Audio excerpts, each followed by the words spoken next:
أضاع رجل رفيقه مع بعير له في الصحراء، وظل يناشدهما طول النهار دون جدوى، ثم لقي وقت العصر أعرابيا فسأله عما إذا كان رأى الرجل والبعير، فقال الإعرابي: لا، لم أراه، ولكن هل كان رفيقك سمينا وأعرج؟ وهل كان البعير أعور؟ فرح الرجل فرحا عظيما، وقال بلهفة: لعلك رأيته، أين هو الآن؟ فقال الإعرابي: لا، لم أراه ولا أعلم أين هو، ولكن قل لي، هل بيد رفيقك عصا؟ وهل كان البعير يحمل حملا من التمر؟ فكاد الرجل أن يطير فرحا، وأجاب مسرعا: نعم، هو نفسه رفيقي وبعيري، وقد أنهكني التعب إنهاكا، وأنا أبحث عنهما في هذا الحر الشديد والذي تتوهج فيه الشمس توهجا، بالله عليك دلني على محلهما. قال الإعرابي: لا، لم أرهما قط، ولم أرى إنسانا غيرك منذ البارحة.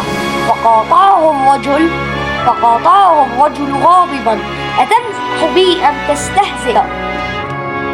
كيف تقول لي لم أرى أحدا قط وأنت تصف لي صاحبي وبعيري؟ ثم أجاب الإعرابي بهدوء تام: نعم، لم أراه قط، ومع ذلك أعرف أنه استراح مدة من الزمن قبل 3 ساعات. فصاح الرجل: كيف تعرف كل ذلك إذا كنت لم تراه؟ فقال الإعرابي: لم أراه بعيني، ولكن عرفته بآثاره.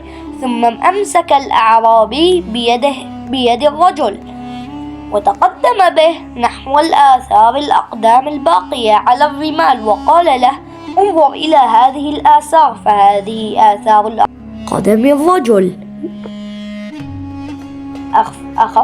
خف البعير، وهذه آثار العصا، انظر إلى آثار قدم الرجل، تجد اليسرى منهما أعمق أثرا من اليمنى، أليس ذلك دليلا على أنه كان أعرج؟ وقابل بين هذه الآثار وآثار قدمي أنا، أليست أعمق منها أثرا؟ ألا تفهم من ذلك أن الرجل كان أسمن مني؟ فدهش الرجل وصاح قائلا: ولكن قل لي، كيف يمكنك أن تعرف أن البعير كان أعور؟ والعين لا تطأ الرمل ولا تترك أثرا في الأرض. ضحك الإعرابي ضحكا شديدا وقال: هذا صحيح، إن العين لا تترك أثرا في الرمال، ولكنها تترك أثرا في الأشجار. انظر إلى هذه الكلام، تجد المراعي منها في الجهة اليمنى فقط. ألم تفهم أن من ذلك أن البعير كان أعور ولا يرى إلا الجانب الأيمن فقط؟ فدهش الرجل دهشة كبيرة، ثم سأل الأعرابي: والتمر كيف يمكن أن يكون له أثر؟ فتقدم الإعرابي خطوات وقال: انظر إلى النمل في هذه البقعة، ألم تر أنه تجمع يروح ويجي حول عصارة التمر؟ فأطرق رجل مفكرا وقال: والساعة كيف يمكنك أن تعرفها والبعير معه؟ قال الإعرابي: انظر إلى هذه الآثار، ألم تفهم منها أن رفيقك قد استراح فيها والبعير معه؟ قال الرجل: وكيف عرفت أن ذلك كان قبل 3 ساعات؟ وضحك الإعرابي مرة ثانية وقال: انظر إلى ظل النخل، أين هو الآن؟ هل تظن أن صاحبك ترك الظل وجلس في الشمس؟ لا شك أنه استراح حيث